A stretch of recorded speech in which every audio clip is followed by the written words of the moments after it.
పురాణ కథనం ప్రకారం గయాసురుడు అనే రాక్షసుడు తన తపస్సుతో విష్ణుమూర్తిని ప్రసన్నం చేసి ఇంద్రపదవిని పొందాడు. అతని ఆకృత్యాలను తట్టుకోలేని దేవతలు త్రిమూర్తులను ప్రార్థించారు. త్రిమూర్తులు బ్రాహ్మణ రూపంలో గయాసురుని వద్దకు వెళ్ళి అతని శరీరాన్ని యజ్ఞవాటికగా ఉపయోగించారు. యజ్ఞం సమయంలో పరమేశ్వరుడి కోడిపుంజు రూపంలో వచ్చి ముందుగానే కూసి గయాసురుడిని లేవదీసి అతన్ని సంహరించారు.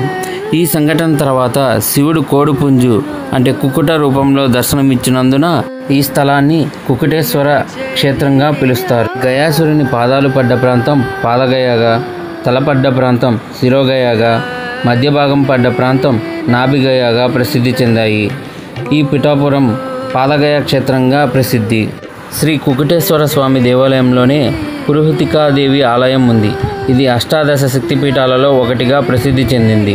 పురాణాల ప్రకారం సతీదేవి శరీర భాగాలు పడిన స్థలాలు శక్తిపీఠాలుగా పూజించబడుతున్నాయి. పిఠాపురం శ్రీ దత్తాత్రేయ స్వామి ప్రథమ అవతారమైన శ్రీ వల్లభ స్వామి జన్మస్థలంగా కూడా ప్రసిద్ధి చెందింది.